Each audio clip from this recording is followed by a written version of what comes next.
Ladies and gentlemen, it's time to face Brewers House Party.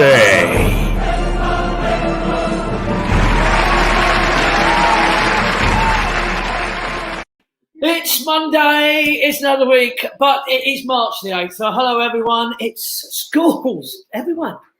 I suppose all the mums and dads going like fantastic. Kids are probably coming back from school. Abigail, one of our biggest fans, is already here. Saying, and Jack has just joined us from the house. I'll find out with Jack. Hi Abigail, she's back. She's a super fan. Danny P, hello, and Chris Pitch. People are coming on now. Hello, afternoon. Lynn Hawker. Ask David who thinks he was the best English goalkeeper ever. Lynn will say that. Tony Thomas, Linda Much, Heather Berry. It keeps going. Christine, hello, my darling Christine. Too. Darren Jackson, Darren Bamford. They're all coming on. Quickly say hello. It's continuing. So, Andrew, Lynn, good afternoon. So, hello, everyone. Wow, how exciting is this? Let's meet. Let's get a little wave to the people who are joining us. They're going to be brought on. It, of course, is Jack Jenkins, who's in Hello. his... Jack, where have you been, mate? I'm on holiday, Mark. I am on holiday. You're in a hotel room. Have you been? I'm in a hotel room. Yeah, I'm confined to a hotel room for a few days. So you've been isolating in there, and good luck to you there. Did you get a question from Mark Fisher? I have. I think I've got it in my email. So Lovely. Have a look for it because I will be asking you. Yeah, I've got this. Yeah, I've got it up. Lots of people saying hello. Heather saying hello to you, Jack. David Short, Linda Much, Derek. Hello, everyone. Christine. All saying how you are. And are you doing extra work, Jack? Yeah, so at the end of the week, I'll be doing some filming on a American TV program. So I've got to isolate for several days in a hotel room. And okay. Well, we'll obviously try and we won't mention where you live just in case people will try and knock on your door. Like it's top secret, Mark. Top secret. Natasha, Helena, loads of people. Jack Chang, are you keeping the beard this time? Touchwood, so far, I'm allowed to keep the beard, but they might turn around on the day and be like, "Nah, shave it off." Hopefully, they don't. Touchwood. Do you bring a shaver with you then? I've got everything with me. Yeah. Right. So, Jack, thank you for joining us. Let's say hello to darts legend and very, yes, he was a world champion once. But let's talk Keith Deller. Nice to see you back. I'm all good, mate. Yourself?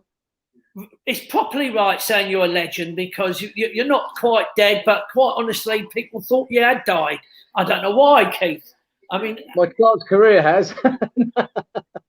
Keith, it's a long time. We've known you for a very long time. I will look forward to talking to you. Stay with us because you can say hello to David James, everyone. David James is with us. Good afternoon. Do you know what? I feel like I've walked into a room where everyone knows each other and having a conversation. Yeah, of course you would, Dave. So, thanks for having me on. I'd like to join in the conversation. We love it. Now, Keith, you mentioned that you saw David in one exhibition match, or when was that? It was at Potter's a couple of years ago. Potter's, Circus Tavern, where the World Championships used to be played. So I used to put a good night on. It might be Phil Taylor playing Barney, and then it's just big matches on the night. And Ollie Croft Jr. said, "I'm bringing David James down." I said, "Right, he's got to come on the stage and have a game." And David did, and fair play. He had a dart shirt on. I think you partnered Eric, and or did you partner me? I can't remember, but I think it was you and me. Well, I was, yeah. And we won, and David hit the winning double, and decided to dive across the stage. I'm sorry, I'm not laughing because I just thought, surely you never won, Keithy, because you never won at Potter's. I can't believe it. It must have been you, David, who got the double because that's his weakest finish. He's useless at finishing. Well, you know, the funny thing for me, it was playing at the home of, one of the homes of darts. So if a footballer plays at Wembley, it doesn't matter what match it is, you get to play at Wembley, and to go to Circus Tavern. Yeah. And I mean, the thing is, they've got like the darts emblems, haven't they, on the windows? And it was just I remember growing up watching darts at the Circus Tavern, and now I get a chance to throw a few darts and dive across the stage. And did you hurt yourself? I did. I hurt myself. Yeah, it was the worst thing I could have done. But the Why crowd is was that- like a normal night, Mark. The What's crowd that? was like a normal. We had about 700-800 people in there, like it would be on a finals night. Russ Bray was the referee on TV, so it's all the screens are up and they're all dancing mad when the walk-ons. We did everything. It was brilliant. Yeah. We're lucky. We've seen the atmosphere. We've had darts. You brought darts to us, Keith, didn't you? And we had Phil the Power Taylor, and the atmosphere is unbelievable. We set it all up like the darts room, so it was fantastic. I beat Phil that night as well. Sorry? I beat Phil Taylor that night. See, that's when he's not Did you practicing. get it in? I can't believe he beats anyone now. Look, Keith and David, thanks for coming on. I'm going to call you back in about 2 minutes. So thank you for joining us. I keep missing the messages. What did Abigail say? You mentioned that Abby say that the Wi-Fi is better than Harry. Did we all suffer with Harry? But what a gentleman. And yes, it was. I thought Abigail said that. So nice to see you. So thank you for joining us. There are some people throwing some questions. Jack is going to keep an eye out on some of the questions so we can throw one in. We have got to quickly do some birthdays. So let's say to Ricky, what a guitarist. That's Ronnie Westrip's son, who's an incredible guitarist now. He's on many cruising, lots of shows he's doing. Tracy O'Connell and her family. Hi, the kids. To Hayley Con and Lorraine. So happy birthday to you. And Anna King, happy birthday, sweetie pie. Steve Lovett, that was Mike and Janice and Joe, of course. That's Steve Lovett. Tammy Swinton, looking like Superwoman there. Don't know. So Tammy, happy birthday to you. Kimberly Moran, it's Sally Moran as well. Kimberly's birthday with the Morans, love the family. Paula Killing with Alf. Alf, he must be, don't know how old is Alf, 99? But Paula, happy birthday to you. And of course, Linda Jean, the West Ham supporter, saying it's her birthday. And Catherine Gully, hello, Catherine. It's Claire's birthday, I should have said that. I realised it was Claire's birthday. So there we are. That's all the birthdays. So what we got? Nigel, Secretary Donna, say hi. See you in June. Nigel, there you are. So Jason saying Keith's a tractor boy. Ipswich, he will probably talk about Ipswich. That's the one team that David hasn't played for. So let's bring David back. Let's say a great big thank you for joining us. David Jamo to his friends. I don't know, I'm not quite there yet, Dave, but as you rightly say, this is fantastic for you to join us. Footballer, play for so many teams. Do you want to name them? Watford, Liverpool, Aston Villa, West Ham, Man City, Portsmouth, Bristol City, Bournemouth, IBV in Iceland, and Kerala Blasters in India. Is that one of the most obvious questions everybody asks you then? Because you just rolled that out there, Dave. I'm just trying to remember. I got them all. I think it was 10 club teams. Yeah, of course, England, which, for a few times. So, David, we've got a tiny little clip that we put together of some of your goals, saving. Not all your mistakes. It's only going to take about a minute, Dave, but I want you to watch it. Everyone realises what a wonderful number one for England for many years as well. Let's see the clip of Came Nigel.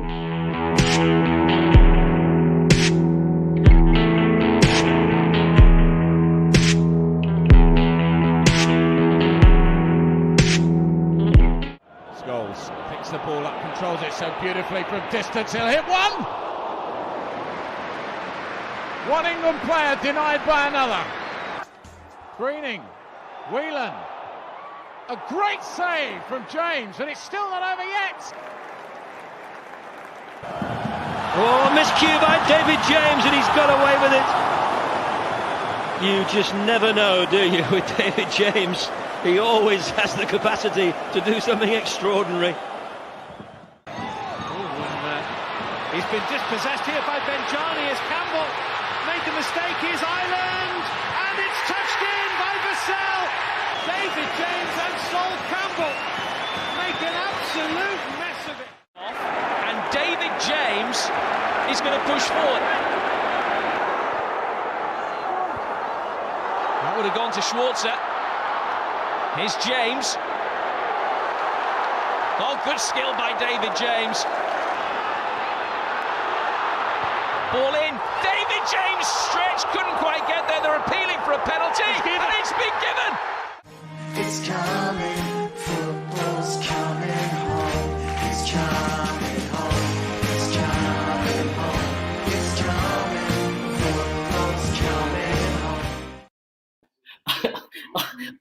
are fearless. You are so fearless.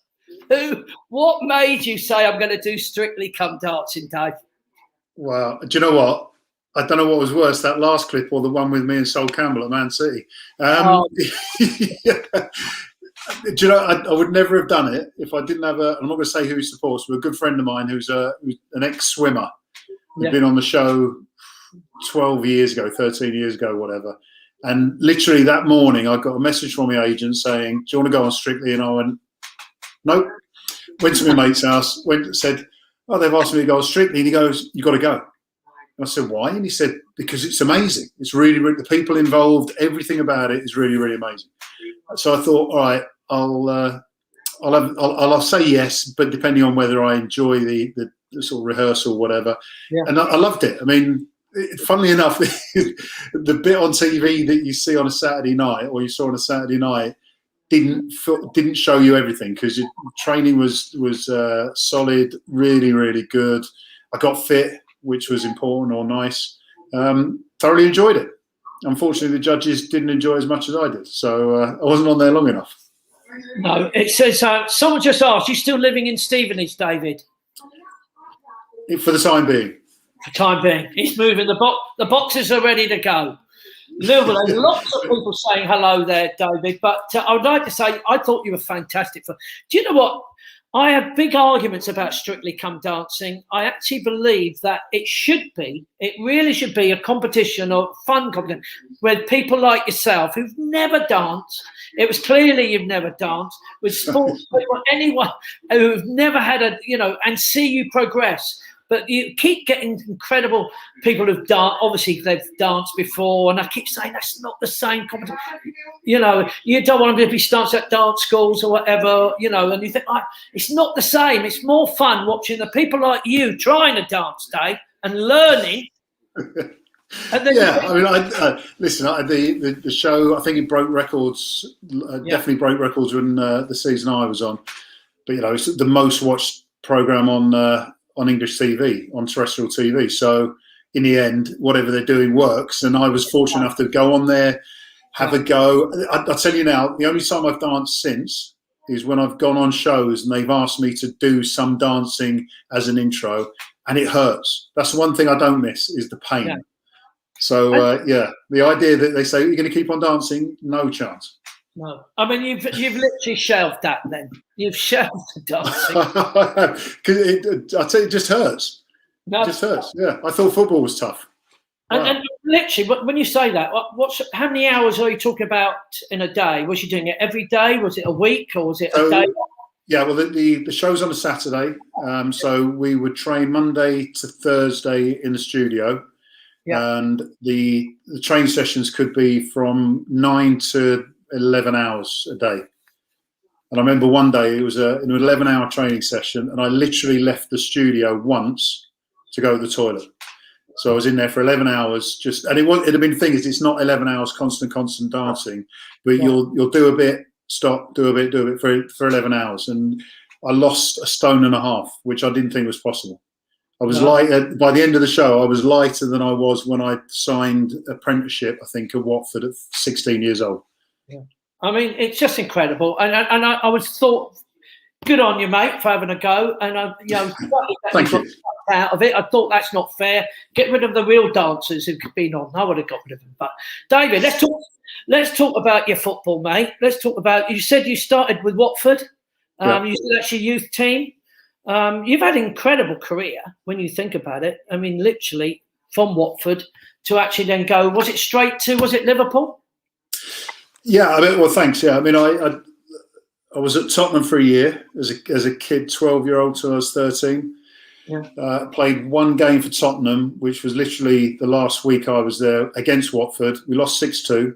Yeah. And somehow the Watford coach, Tom Wally, who is a legend, anyone from the 70s or 80s who knows anything about the youth football would know Tom Wally. But he liked what he saw in me and my mate and said, come to Watford. So he went to Watford at 13 years old, played literally 3 games in the first week, which to me was the best thing. It didn't matter who it was for, but at that time at Watford, played 3 games, went through schoolboy youth team, Signed pro at Watford, 2 seasons in the first team, and we played against West Ham twice.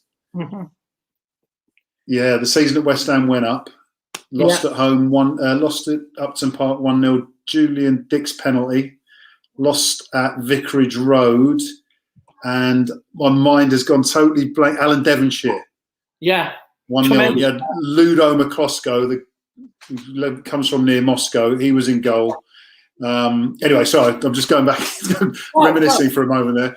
And then went to Liverpool. Sorry, just went to Liverpool. So there was a little bit before the time I joined Watford and the time I left, but that was an amazing period in my life. Philip Snape has just said, always watch Corella Blasters when you were the manager. Oh, really? Isn't it weird? See, people, I didn't even know they existed, and they're saying, "Oh, I watched them." Yeah, I do. Do you know what? The funny thing is, I've just been on a call with a guy who does part of the Premier League productions for, obviously, the Premier League for global distribution, whatever. And it wasn't until when he mentioned Gary Barson, it wasn't until I went abroad that I understood how big football is. And this might sound really weird to people because when you're in England, you support your English team, and the Premier League is so good, or whatever level of football you appreciate. But when you go abroad and you see people having the same appreciation for the teams you played for or supported, it's just what a game we've got. What a game football is. And would you say money spoilt it? No. Well, I think this is a heavy conversation. Have I gone in the right room? No, but I think the problem with the money. No, it's fine. I think the problem with the money is when, and again, going sort of my progression through football. Football wasn't a way out of normality when I first started. If that makes sense, you could earn more than the average bloke, granted, but it wasn't the extremities to what it is now. To the point, I was playing at Watford in the first team, and my mate was a builder, earning more money than me, and I thought I'd made the wrong career decision. I used to do labouring in the summer, so it was kind of like I think I could have done building and earn a bit more money, but I sort of stuck with the football. It kind of works out. But then when you look at the global impact that the Premier League has, I've got friends in India who are passionate supporters of English football clubs, and it's got nothing to do with the money. No. It's just they get an opportunity to support a club. And I think, as I say, when you think how wonderful football can be in the right place, it spreads across the globe. And I think money was a necessary evil at some point, but it's got what we love to more people around the world because of the money. So it's not a bad thing in the end.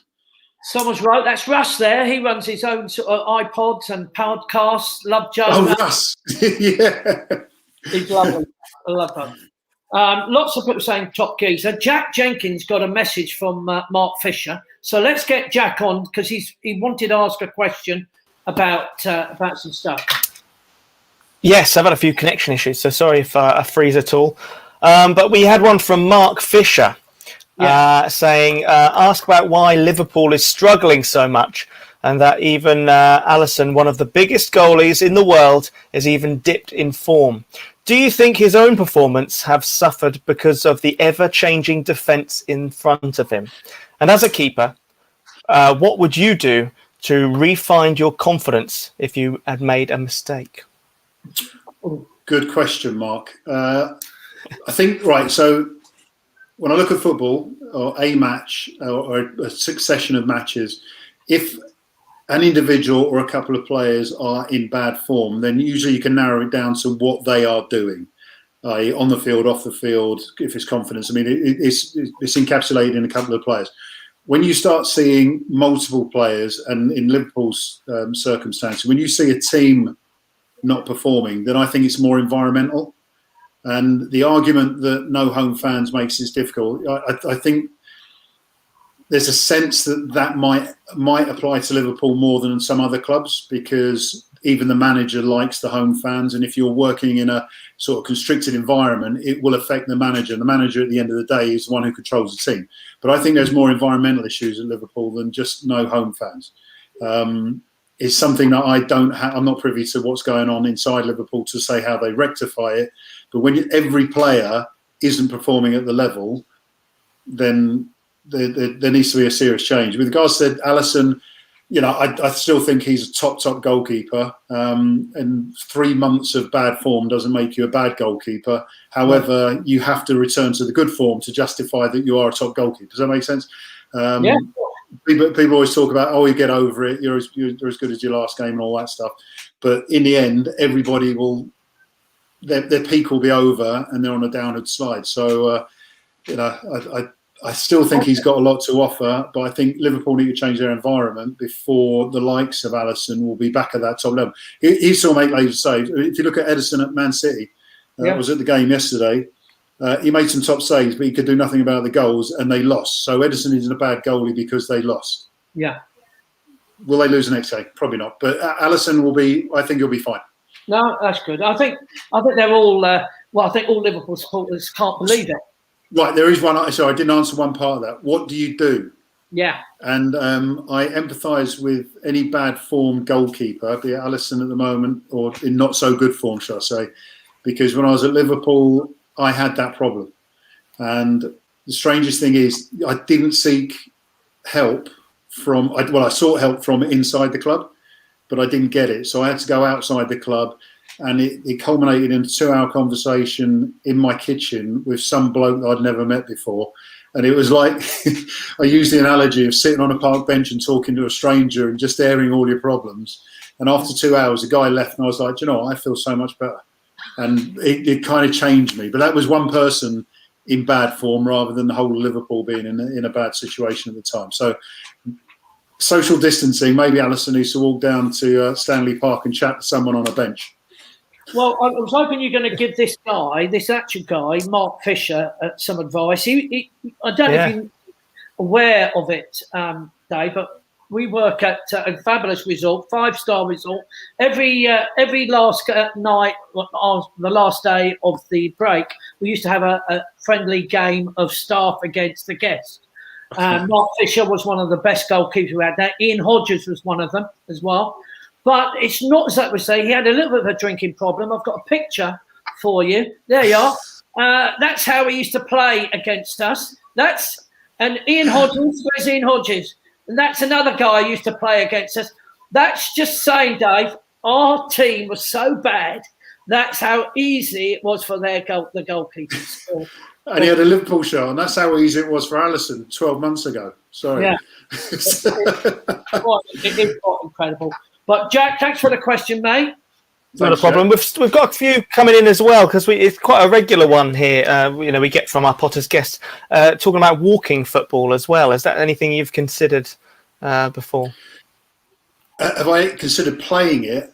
I used to watch when the Olympics are on and they do like the walking race. Yeah. And apparently, if you break into three sort of running strides and you get banned or disqualified. And I always look at walking football. Trying to work out how you define whether it's a walk or a medium-paced run or a slow-paced run, whatever. Fortunately, I can still run around, so I haven't considered walking football.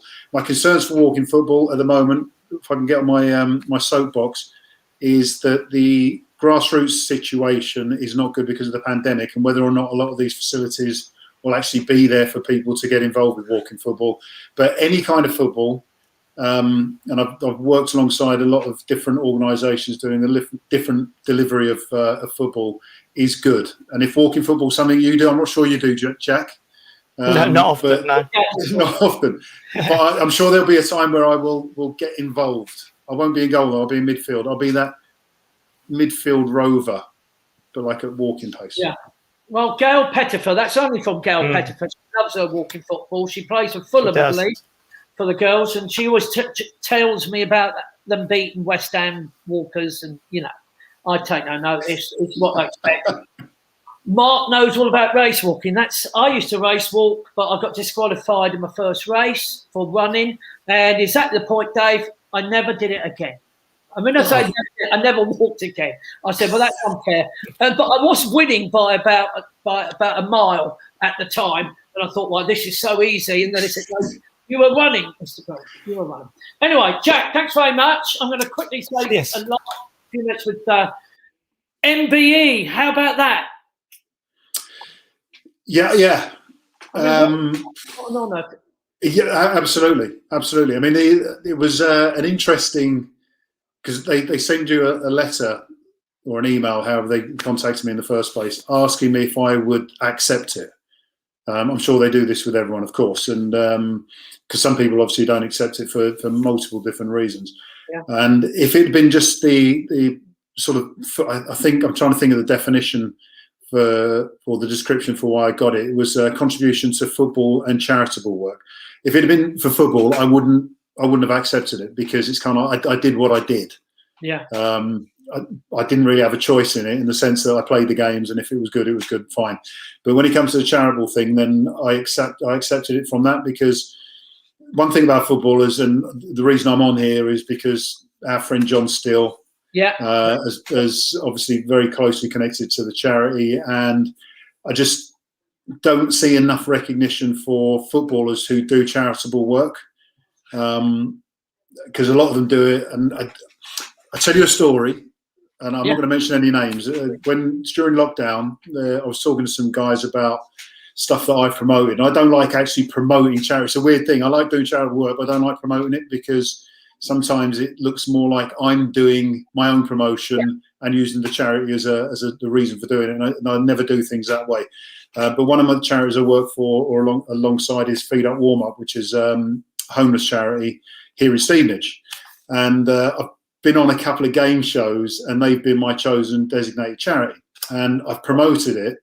And this conversation, sorry, I'm just going off on a side tangent, but they said that they know so many people, Premier League footballers now, who have either donated money, donated time, been doing deliveries and stuff, but don't want anyone to know about it. Yeah. So when it comes to the MBE, the recognition that I was involved in charity work means more to me than the fact that I played however many games for whoever I played for, because that bit was without choice. The charity bit you don't have to do, and to get recognition of it made me feel honoured to start with, and obviously very proud.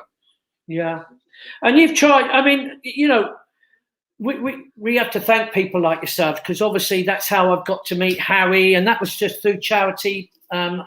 Hosting a charity event. Likewise, John Steele said to me, I think David James will come on if I can. I said, oh, fantastic. And that's again for Children's Cancer, MCA. So a big thank you to Keith Isaac and everyone who do that. Marcus Rashford, I mean, he's obviously showed you how much he's pushed into finding ways of charitable raising. What's your feelings on that? Well, I think with Mark, I don't know what Marcus's charity is, and forgive me if I'm sounding slightly naive here, but I don't know what his charitable efforts are. I mean, when it comes to the school dinners or school dinners for kids, I don't know if that's charity. That's just telling the government they need to sort their act out. So it's kind of it becomes charitable in one sense, but he spoke obviously through experience. And if it wasn't Marcus Rashford, then arguably this thing wouldn't have happened. And he's a Man United player, and I don't need to say too much to many of the guys on this listening now. But, you know, there's a bit about Man United which slightly makes you feel a bit awkward, especially when they beat Man City yesterday and I was there. But anyway, forget all that stuff. You know, you look at the individual. Marcus Rashford has spoken out, and I love the way that he did it, because he was expressing an experience that he had and how the government could do something towards alleviating the pressures, but he didn't do it for his own gain. It was just him telling everyone how he felt about it. And he'd been, I think, I don't know if he got an MBE or an OBE for his efforts, or whether he's going to get one. But if it wasn't Marcus Rashford and his platform, as I say, you wonder what would happen going forward. But it's great that he was recognised for it. It's great that something's been done about it, and once again, it shows the power of football in a positive way rather than reference to money. Yeah, and I'm quickly looking at the time, thinking like I don't want to keep you too long, but I haven't asked you so many obvious things like who's your best manager? Who would you regard as who you've played for? I've got two managers, and one of them is Eddie Howe. Yeah. At Bournemouth, and the other one was Harry. And I'm not saying that because he's a friend of the show. It's because, well, you know what Harry's like. Harry is an amazing man management guy. He used to make me feel so good. In a weird way. It almost sounds wrong now, doesn't it? But well, you know what Harry's like. I mean, he'll speak what he means. He'll speak his mind. Quite emotional, but at the same time, as I say, he made me feel like the best player. And I think the easiest way to define it was that I went to Portsmouth to 2006, 36 years old. I had a phone call when I was packing to go to Portsmouth from the England manager at the time, basically telling me my England career was over, which I thought was nice. And through Portsmouth and Harry Redknapp, I got back into the England squad at 38 years old. So whatever Harry set up as an environment worked for me. But Eddie Howe was completely opposite. Slightly ironic again that they're both down in Bournemouth or Sandbanks around that area. But Eddie was very, very monotone. You wouldn't have any emotional explosions from Eddie, and he controlled a changing room so well that even at the end of my English career, because essentially that's what it was, he sacked me so nicely that I walked out of the room and went, I think I've just been sacked there. And it was so good that I didn't feel bad. I think if Harry had sacked me, I'd have walked out and there would have been a lot of expletives and a lot of shouting. But fortunately, Harry never sacked me. But Eddie did it in such a good way. He took that Bournemouth side from League One to the Premier League with 6 or 7 teammates from that League One side. And I just look at a manager who can do that and say, that guy was amazing. Yeah, I can understand that, Dave. I was going to say to you, what's your highest high? I mean, obviously, being number 1 for England, I mean, that you can't get as high anywhere higher than that, can you? I mean, that's an accolade that you've had twice, haven't you? Really, 2 World Cups. Well, yeah, it's interesting. Highlight of my career. I always say my debut because we played. Why do I keep mentioning teams that a lot of the people on here won't like? But my debut was against. No, I'm joking. For Watford, we played Millwall, lost 2-1. Had there been VAR, it would have been 1-1 because the Teddy Sheringham's goal was never in. No. I've got video proof of it, but back in '99, it didn't matter. And that was a highlight because I would say without the debut, you don't have the career. Yeah. There's players now at the age of 21, 22 who have been in academies for a long time. They're at professional clubs, still haven't made their debut. And there's no guarantee they ever will do. So it's kind of like that was a highlight. Signing for every club was always a highlight. There was different outcomes at different clubs. Playing for England in the World Cup at 39 on the back of joining Portsmouth, as I say, back in 2006. That was a highlight. And they made a point of telling you you're the oldest player to be playing. Oh no, I didn't know. Know. You didn't know? No. We played Algeria in Cape Town, and after the game, it was a rubbish game of football. Really rubbish. It was kind of like my World Cup debut, and it was rubbish.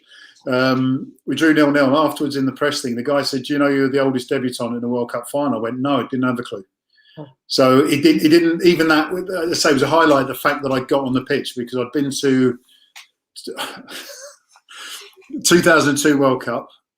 Dave Seaman got injured. It's quick. Sorry, I'm going off on an anecdote here.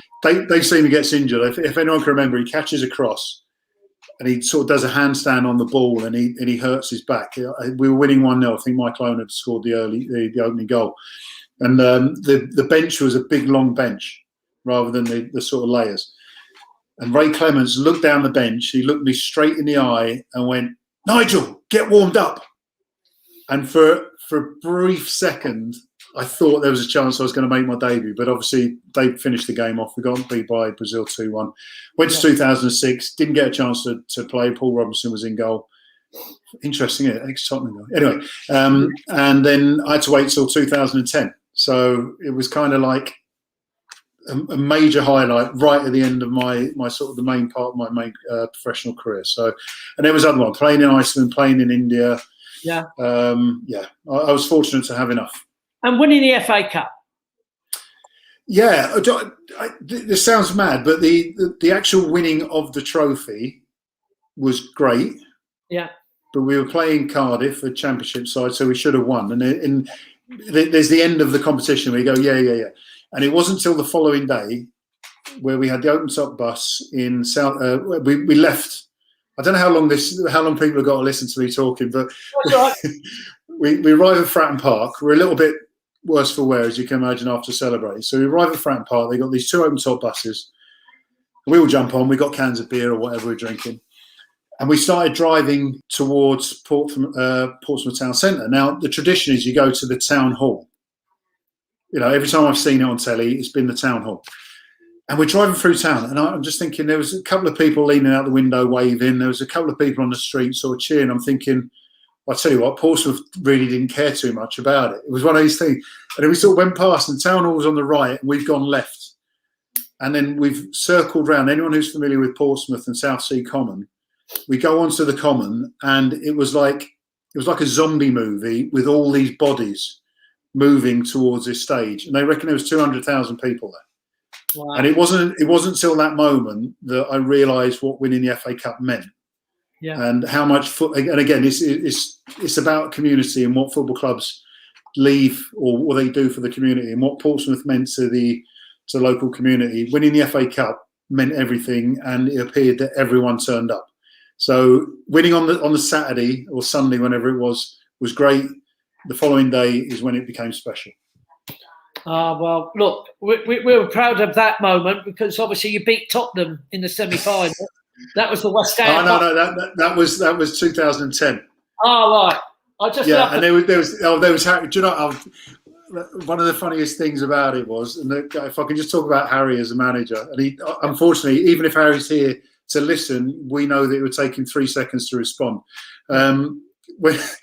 When we won in 2008, we played Man United in the 6th round. Yeah. And Harry's got this wonderful mannerism that when he's under pressure, he starts he gets a bit fidgety. So he walked into the change room and he went, "Lads, this is a Man United team sheet." And it was the who's who of Manchester United at that time. And for 1 minute, it was like, "Ooh. Actually, it can't get any worse than this." And then we ended up winning 1-0, which was nice. But when we played in the semi-final at Wembley for Portsmouth against Tottenham, everyone had said Tottenham are through. Portsmouth were literally bottom of the table. We were going into the Championship, and it was Harry against his old side. Half the team, I think the Tottenham team, were ex-Portsmouth players that Harry had nicked. Yeah. And we won 2-0 in extra time. So absolutely buzzing. That was a nice day. Yeah, I'm sure it was. David, I've literally really run out of time. Lots of people have been asking, can we win the Euros? Sorry, I thought you were going to add to that. No, can we win the Euro? Can we win the Euro? All right. Can you see behind me? Yeah. They're my England Lions. Right. That actually, where is he? Yeah, that is actually an England. Yeah. An England Lion. I think that was from 2010. I always think we can win. Yeah. I always think we can win. Yeah, but if you look at what we've got in talent-wise, I suppose it's the same for every tournament, but we've got an abundance of talent now, which I feel we didn't have from different clubs. Before Man United had a load of great players, and there was 1 or 2 from other clubs. But I think we've got so much talent. I'm buzzing. I mean, Man City have got Phil Foden, who is buzzing. Declan Rice from West Ham, who we've got so many. And Jesse Lingard. I tell you what, Jesse Lingard. If he keeps scoring, then why wouldn't he be in Gareth Southgate's squad? Russ wants to know what socks you're wearing today. Is it something that you do? I've got grey socks on today. Yeah. No. Sorry. You haven't washed them? No. Oh, no. Why is Russ? Did I tell him about my sock fetish? You must have done. I must have done. Yeah. The son's been here, loving it. Thanks for listening. I just ask quickly, what do you think watching football now? Who is the best current young keeper that you think that you see? Is this English or just any? Anyone you see, yeah, give you both if you want.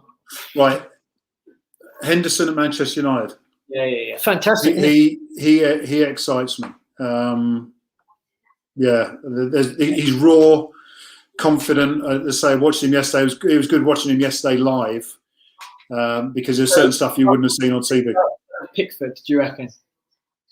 Yeah, there's Henderson. There's a if you go in sort of international Premier League, Meslier at Leeds. Yeah, tremendous. Yeah, there's things about it. I mean, right. So I'm going to put it in a West Ham context. When Ludo signed for West Ham, with Division 2 at the time, so equivalent to the Championship, and I played against him. You just looked at him, you thought, this guy's doing stuff that no one else is doing, and he's doing it confidently and capably. Do you know what I mean? He was. I think they might have broken some sort of clean sheet record that year that they got promoted to what was Division 1. Meslier is 21 years old now. He's just recently turned 21. And he's trying to do and capable of doing so many things that a lot of goalkeepers don't do. It's almost like he's trained out of them. Henderson tries to do it. But there's one monster, and Donnarumma, I don't know if you're familiar with him. You'll probably see him on Thursday when they play Man United in Europa League. Right. The AC Milan goalkeeper. I think he's 21. Right. He's got over 200 Serie A appearances. I think he's been capped numerous times. I think he's Italy's number one now. Yeah. He's 21 years old. And the reason I like Henderson is because he's young, but I would love to see a 20-year-old, and every academy, West Ham's the same, will tell you that they've got a young keeper who's going to be the next best thing. They won't give him a chance until he's 23 years old, 24 years old. It's a joke. Very, very frustrating. Yeah. Anyway, cheers for that, Dave. Thanks. Dave, sorry, you would have killed me afterwards. Dave, you have been an angel to come on. I didn't really even get to talk about your blindfold goal saving. I wanted to talk about the pressure of a goalkeeper's role, because obviously you're the last man in defence. If a defender makes a mistake, then you normally can help to save that. But when you make a mistake, then it's all hell on you. So I think there was a lot of things I want to talk to you about, the mental health side, the fact that it's more emphasis now, but there wasn't in your time, was there? Yeah, I think, and it goes back to the question that Jack asked with regards to when things aren't going right.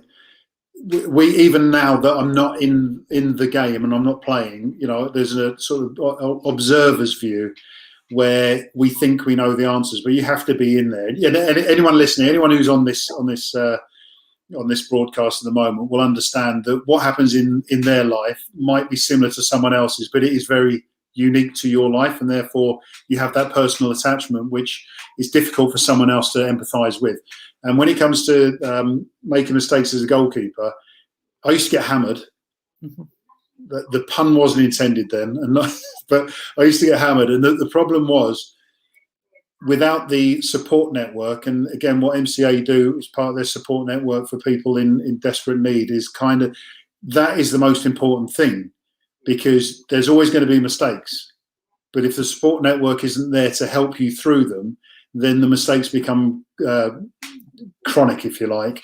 And then you see players' careers fall apart. Now, when I was at Liverpool, I didn't have that support network. I told about the guy in 2 hours in my kitchen. I got some help in that sense. But I think the pressure bit is fine if someone's behind you. And with goalkeepers, Alisson, going back to the question, a comment from a manager afterwards about cold feet doesn't help, even if it's said in jest, because then it becomes more focus on the actual performance. So you take it in your stride. A striker missing an open goal, you don't win the game. Goalkeeper letting in a goal, you can still get away with a mistake and win. Yeah. Not often enough, but yeah. Some people are saying other things. I don't know what they're saying. Let's talk. What they like. People are taking the mickey about your haircut. Have we got any pictures of your haircut? I think in that montage. Yeah. You know what I love about that? Oi, where did you get them from? No. Newcastle lost 1-0. That's Portsmouth training. Okay, I can usually remember where I was. That could be the FA Cup year. Yeah, that is. It's 2010. So the montage you showed at the beginning, there was me making a save against Paul Scholes. So I've been injured from. I joined West Ham. Was injured for three or 4 months, and we lost to Tottenham 1-0. I can't remember who the second game was. I think we lost that 1-0. And if I remember rightly, we played Man United away after that. and I was. It was kind of like I was ready to play, and we weren't winning. And I went through this thing. I'm going to change my hair. I went to bleach my hair blonde, and it went orange. Yeah. And I couldn't get it to blonde in time to travel up to Old Trafford. I even bleached my eyebrows. That's how nuts I was. And I remember something in the newspaper. No, it wasn't that one. It was before. It was worse than that, wasn't it? That was 2000. It was around the same time. Yeah, and there was something in the newspaper saying that in goal for West Ham at Old Trafford will be a clown. Now, the first assumption was that was sort of historical from me being in Liverpool, but then it was the orange hair. So when we went to Old Trafford, anyone remembers that that game, we won 1-0. Jermaine Defoe beat Man United at Old Trafford with orange hair, looking like a clown, absolutely buzzing. So nowadays, it's more a case of, I grow it because I can. Yeah. But I'm frightened of cutting it just in case it doesn't want to come back again. I know. David, I have to say a great big thank you. Are you still keeping up your art? Are you still? I am. I'm looking at loads of paint. In lockdown, I did about 30 paintings. Well, fantastic. So no doubt MCA will be trying to grab a picture from you. I would do that. That would be fantastic. Look, that's really kind of you, David. Ladies and gentlemen, it's been a real honour to talk to you. You're much an angel to come on and enjoy your move eventually when you do get to it. Good luck to you. Stay healthy as we are getting back to normal with fans in the crowd. And good luck with your pundit and all your TV work. And we wish you luck.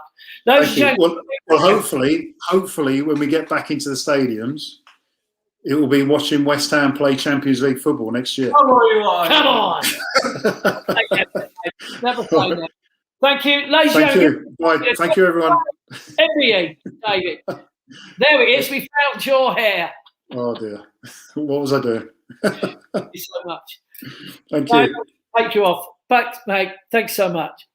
So there we are. Now, waiting patiently is Keith Deller. So I must get Keith back on. It's a fantastic chat. Lots of people saying top man. Keith Deller, I do apologise. I didn't expect to have it so much. Oh, you haven't put your it switch. Oh, you just know how to spoil things. Sorry, mate. Had to be done. And Keithy, how well is Ipswich doing, mate? Not brilliant. I think the last couple of years, Mark. I mean, Division 1, we shouldn't be in that league, but we are because we've not been good enough. And we got on for good last 3 weeks. Last week we won 3 matches and didn't play very well on Saturday. But we've got Lincoln at home Tuesday, top of the table team. So tomorrow we're going to have to win. We know it, Keith. We know what it's like. And you were let's go back to you, Keith. Number 1, you were like the world champion. Was you the youngest world champion at that time? No, Eric was the youngest world champion, but I was the only player to beat the top 3 in the world, top 3 seeds to win it. So obviously, that was really good. Because you had that one season where you actually you beat them all, didn't you? Jockey Wilson, John Lowe, and of course Eric Bristow.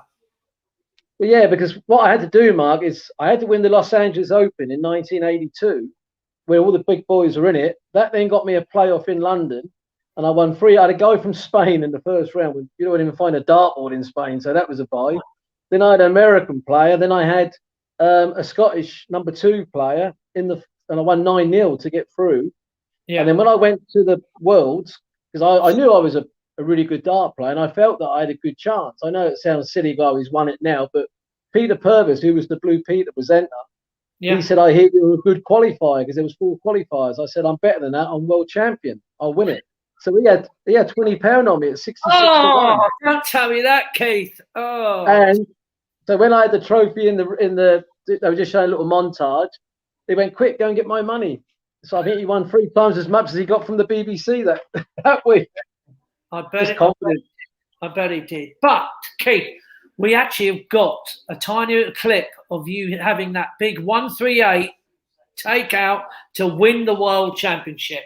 I've asked Nigel to try and get it. He did me a favour and fixed it up. So let's try and show that one glorified moment that you became world champion. I'm ready. What a throw at Della.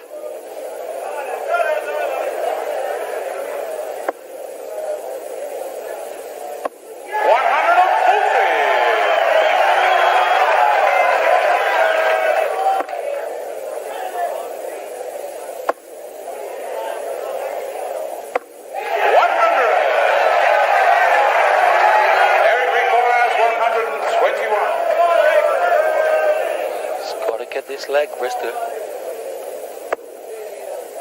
Bullseye. Played the percentage shot. 89. He's required. Looking dangerous, Brister. He's banking on Della not doing this, but the shot's on for the title. Double 12 for the title.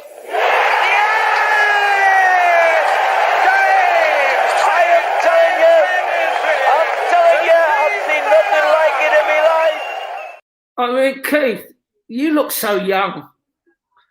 Is that just in colour? I mean, really black and white. What a moment you must have had, and it was a great moment there because you've actually. So, what went wrong, Keith?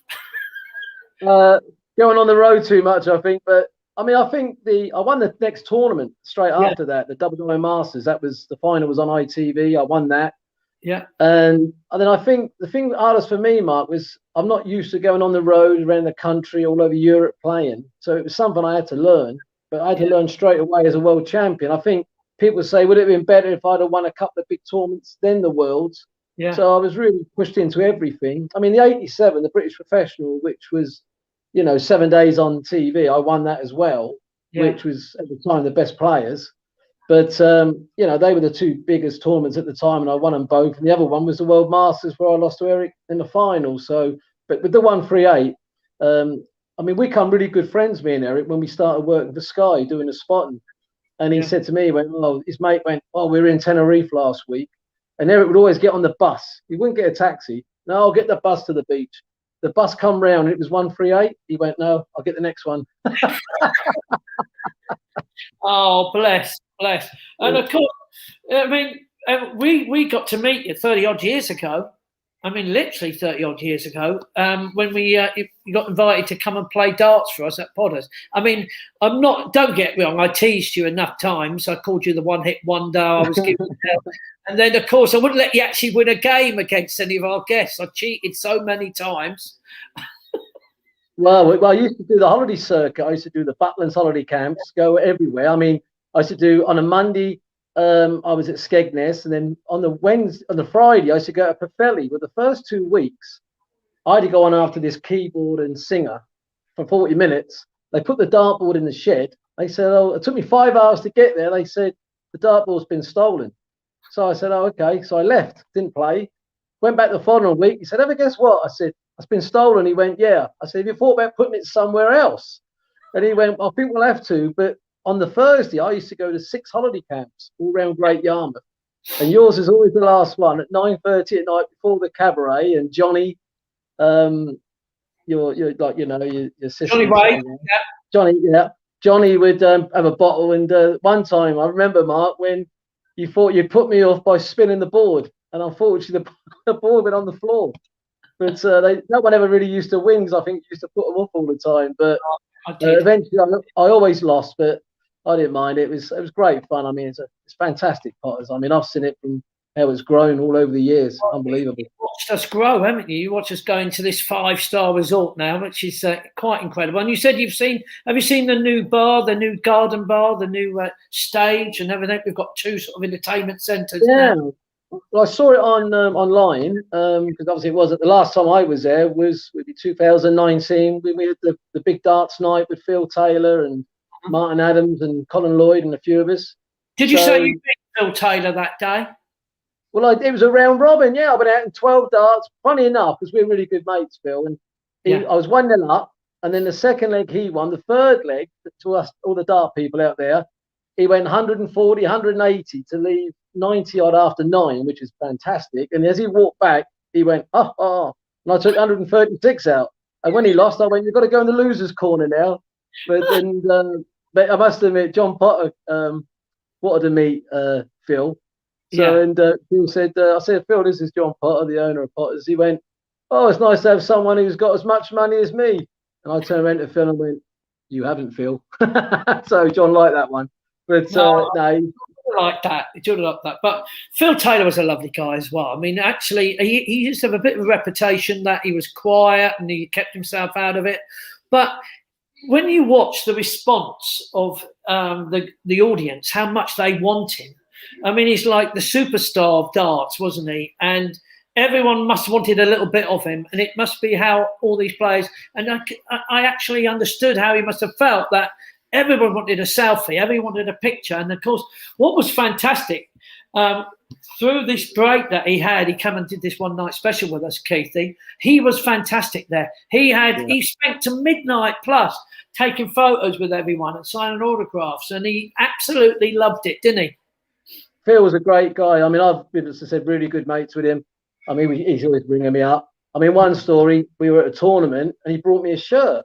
It's put Dynamite on the back.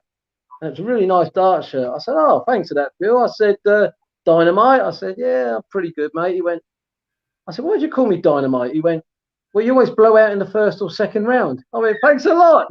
But it was unbelievable. I mean, I remember once we were at the World Match Play, one of the big tournaments, and you got the main practice boards where only the manager can go in, but he come out to the one, and Freddie Flintoff and some of the cricket boys turned up, and then Phil had just stayed with Robbie Williams in America, and he went, and I'm just talking to Phil because I've seen him go 180 loads of times, and he just said practice, and he went, he said, I stayed with Robbie Williams. I went, how good was it? He's gone 180. So the boys are watching him throw darts. He went, he said he's got a lift, up to his bedroom, he said it's unbelievable, 180. So he throws another one. I went, I said, so how long was you out there? He said, Tom Jones is down there, 140. Anyway, next one, he goes, 180. So he's hit 380s, 140. It was just a walk in the park. And they're like this. I don't believe it. I went, trust me, I've been behind it. I mean, the best one I ever heard was a guy called Mick Manning. He played at the World Championships. He won his first game on the Monday. On the Wednesday, he's got Taylor second round. He said to me, he went, do you know what? He said, it's just like being on death row. I said, what do you mean? He went, I've got 48 hours for the execution. But it was unbelievable. He was. And not only that, in some of the tournaments that when you were still currently playing, you ended up always seemed to be playing Phil Taylor, didn't you? I was like, God, why is he? Of all the people who've been drawn again, you might have got yourself past the quarterfinals or past that. But no, when anyone played Phil Taylor, it was like, well, you really were doomed. He was probably as best as they come. How did you put that with Eric? Because Eric was fantastic. I think Eric was the most well-known dart player there's ever been. I mean, Eric, when I always remember we used to go to Blackpool, as soon as the darts was over, used to go down to the pub. He got stopped all the time in the streets. Never stops. But I mean, that's just what he was. I mean, Phil, the greatest to me of all time. I mean, he's just an unbelievable dart player, and no one will ever match him. Michael Van Gogh, he's gone through a sort of rough time now. The last 2 years, he's getting beat, but Phil won 15 times of everything. You just can't match that, really. Who would you say our best boys are at this moment? Well, I mean, it's just funny, like James Wade. I was working last night, that weekend for ITV at the UK Open in Milton Keynes, and James Wade won it. And you had Michael Van Gogh and Gowan Price, the world champion, world number one. They both got beat in the semis. Yeah. But there's so many good. The thing is now, Mark, there's so many players. They just hit 100 averages non-stop. In our day, you were lucky. I mean, I got the first one ever in the World Championships, even though I lost to John Lowe. You know, but nowadays it's 9 dart legs going in. It just never stops now. And I mean, the prize money, when you think the World Championships was $500,000 to the winner. I mean, they're driving Bentleys now, the dart players. It's unbelievable. And it's well deserved because the players that, you got, when they had the Premier League on in Holland, they had 11,000 2 nights on a trot and they sold out in 18 minutes. You cannot just buy tickets for the darts at these arenas when they're open. They just go so quick. I mean, it's such incredible popular sport that people go. We don't see it much at Potters ourselves, but we did get that opportunity. We had it a couple of times now, haven't we, coming to join us? And I'm sure we'll see it back when we get back to normal. Yeah, Jess Harden, he puts good nights on air, and we had one in, didn't we? Unfortunately, we couldn't go to it, but hopefully next year we'll be back. I mean, it's a great venue. And what's lovely is once the darts is over, we all go back in the next room where you've got the new stage now, and we'll go there and have a drink with the people. And it's what's good about darts is that we're not these that will just, don't want to mix. That's what we do. And nowadays they can't do it. When you see the big tournaments, they have to they've got security that will pick them up at the hotel. They take them to the venue. Yeah. They don't even meet the players now, where I still prefer to go out and meet the people. I think that's what it's about. Yeah, well, I just think again it's a lot to do with money now, management, and the management actually protect as they do with celebrities. So much money involved. You don't get to really meet the celebrities anymore because they're being surrounded, all thanks to the management. But yeah, I mean, we loved it when you were down. Keithy, how's the family? They're all good, yeah, very well. Kim's watching one of her programs, so I left that. So she won't even come and listen to you, Keith. No, she's heard me too much. But my daughter Lauren, she's 30 next couple of weeks' time. So and Matt's 29. So I mean, they were very young when you first saw them, Mark. But no, it's all great, mate. All good. Time flies by, and it's incredibly how it has, and it's good that you're okay. Still suffering with Ipswich, where West Ham are flying at this moment. Yes, Russ Bray, the referee on TV, he's a big West Ham fan, so he's all happy at the moment. But we might have new people taking over, a bit more money in the club, and who knows? We might be back in the Premier League. Hopefully, I'm still alive. But we've got to get back in the Championship first. That's a lot of wishful thinking, Keith. It's been a pleasure talking to you again, mate. Did you say you got a book out? Yes, my autobiography will be coming out about July, Mark. So there'll be quite a few stories in there about, what it was like with Eric and Jockey and people like that. And, it's a funny book, and obviously about myself and everything. And so, yeah, I'm really looking forward to that coming out. So what's it called? Good question. Hold on. I don't know. It's your book, though, isn't it? I mean, that is my book. I think it's Game Shot 138. But not done my homework there, have I? Yeah. But it's called 138 Game Shot and Match, and Stephen Fry did my forward for the book, so I was really pleased that Stephen did it. So it's really, really good news. So can't wait, and hope people enjoy it. We'll try and advertise that as soon as we can, Keith. As soon as we know it, send the book to us. Or don't send the book because you'll probably ask me to pay for you, Keithy. I know you. I'll send you a book. Ladies and gentlemen, that's the end of the day. I mean, literally, I've had to squeeze you in. Jack Jenkins, how are you? I don't know if Jack was listening, but I don't know if he's going to come on. He might have gone, but he was stuck with he was going to try and come on and ask some darts questions. But Keith, don't worry. We're going to say a special thank you to you, mate. No, Jack. Thanks, Nigel.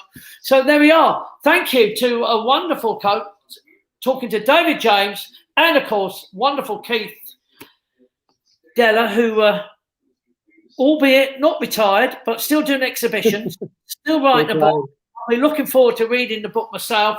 Ladies and gentlemen, thank you for joining us. And to you, Keith Della. And that's it. There we are. So all the kids are back from school. 2 great guests. Loved it. Yes. Thank you, Christine. Lots of people. You've been playing golf. Yeah, it looks like that. Yes. It's coming up. So are we all going to sit down and watch the Meghan and Harry? Are we? Is that what we've all got to do tonight? I suppose we will have to, just to hear what everyone's talking about. But that's something there. We will be back next Monday. We are getting close. We will be talking about 50-50 NARS. We've been promising to talk about NARS next week, where, of course, we are trying to raise money for NARS. Abigail, thank you for joining us straight from school. She's come here to say hello. Thank you, David. Thank you, everyone. Christine's saying no, she's not watching it. Probably, I think I will have to. Nigel, thanks so much. West Ham Leeds. Yes, we'll have to watch that. We'll be looking forward to tonight. Of course it is. So perhaps we won't be watching. I've just remembered Paul Reaney. I have to talk to him. That will make me happy. Ladies and gentlemen, a big thank you to you all for coming to listen to us. Nigel for looking after us once again. And, of course, the wonderful David James, MBE, and Keith Della. Thank you for joining us. Jack, get back to your extra work. I'm going to say have a lovely week, all of you. Is that Jack coming in now? Is that you, Jack? Where have you been again? When I was trying to get you on, you vanished. No, it cut. My computer just completely froze and cut out, so I had to try and reboot it. Still not working, so I've just come on my phone quickly to say. Well, there you are, Jack. At least you made it to say goodbye. Just about. Who said I Wednesday? Who was that? Oh, Abigail. You are right. That was Abigail. No, I tell you what, that's because Jack would have corrected me and said that's Wednesday, Mark. But you wasn't on, Jack, was you, to remind me? Because No, I I tried to get back on, but it was completely fine until you're just about to bring me on. I was, and it just completely cut out. Excellent. Well, when do you start your extra work? Start filming on Wednesday. Well, you enjoy your Wednesday. And Abigail, you enjoy school Wednesday. And thank you for correcting me. She probably did. You missed out on chatting to Kid Dada there, but we're late. We're late. Actually, I apologize. We are late. So we're going to say goodbye. And once again, thanks, everyone. And next Monday, think of something to do for charity, 50-50. You've got to think of 50 to raise £50 to do something 50, meaning like knitting 50 stitches. You haven't got anything yet, Jack. Yeah. Is it going to be like eat 50 something? Yeah, it's got to be something 50 something. 50. We're going to say goodbye to you because we are 5:10. So if you're still listening, I apologise for being so late. I can blame David James for that. It would be lovely talking to him. I'm going to say goodbye for Jack and Nigel behind the scenes. Thank you so much, everyone. We'll see you next Monday. See you later, everyone. Bye. Bye. Bye.